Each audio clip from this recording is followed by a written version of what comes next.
Anime Bakbakan. Grabe naman si Suneo. Gusto ko lang naman hiramin ng bagong laruan niya eh.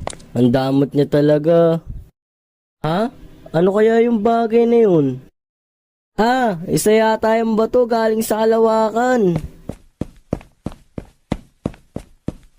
Ayos. May napanood ako sa TV na nagbenta nito eh. Alam ko na, papakita ko to kay Doraemon. Sigurado mabibilib siya. Ano ka ba? Lahat na lang nadadampot mo, dinadala mo dito. Paano kung bomba yan, ha? Di ka talaga nag-iisip.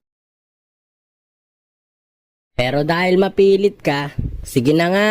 Pero wag mo kalimutan ng Doroyaki ko, ha? Kilala ko na kung sinong tatanungin natin. Kakailanganin natin to. Time Communicator! Sa tingin ko, isa yung susi na magbubukas ng isang pinto papunta sa ibang dimensyon. Pero sa ngayon, di ko pa masasabi kung saan dahil di ko pa yung napag-aaralan. Kung gusto mo, pwede mo yung ipadala sa akin para mapag-aralan. Siya nga pala, pag may nakita kayong pindutan, huwag niyong pipindutin dahil yun ang magpapagana sa susi. Narinig mo ba yun, Nobita? Delikado ang bagay na yan. Hala, napindot ko na. Paano to, Doraemon? Nagbibilang na siya. Baliw ka, Nobita. Doraemon? Anong nangyari? Saan na kayo? Saan kaya napunta si Nobita at Doraemon? At ano naman kaya ang misteryosong bagay na yon? Gon, ano sa tingin mo? Naligaw na kaya natin siya? Kahit di ko na siya maramdaman, di pa rin ako mapalagay eh. Di ko rin alam, Kiluwa, pero kanina pa tayo tumatakbo eh. Kung ganun, para makasigurado, mas bilisan pa natin.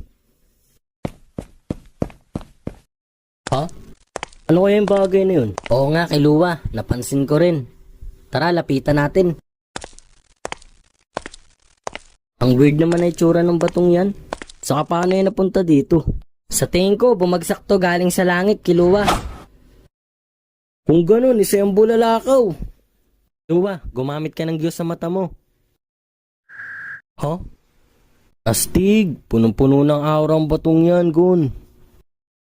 Pero halata naman ang patibong yan eh. Tingnan mo, may pindutan pa. Engot lang ang pipindot dyan. Di naman siguro, Kiluwa. Napindot ko na eh. Saway ka, Gon! Takbo! Anong nangyayari? Bakit di ako makagalaw? Kiluwa, hindi ako makagalaw. Lagot na.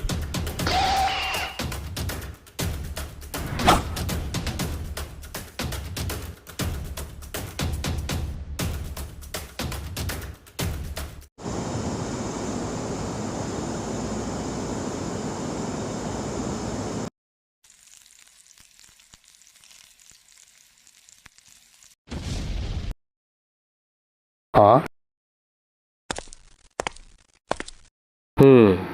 Ano kaya yung bagay na to? Di naman ako umorder nito ah. Teka, parang pamilyar ang bagay na to. Parang nakita ko na to dati. Ayon sa pagkakasabi mo sa akin, Master, nakita mo tong bumagsak sa labas. Hindi kaya padala to ng mga halimaw? Sa tingin ko, Genos, nagkakamali ka. Dahil nakita ko na sa pangitain ko ang bagay na yan. At sinisigurado ko sa'yo na hindi mga halimaw ang nagpadala niyan, kundi isang Diyos. Ha? Sigurado ka ba dyan, Master? Oo, Genos. Kaparehas yun ng mga pangitain na nakita ko bago ako naging ganito kalakas. Kaya masasabi ko na malaking banta ang bagay na yan. Kung ganun, isa lang ang nakikita kong solusyon. Kailangan natin sirain ang bagay na ito agad, Master. Sandali lang, Genos.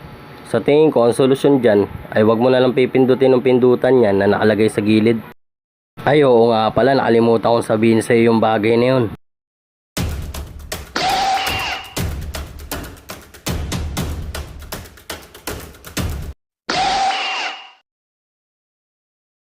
Ha?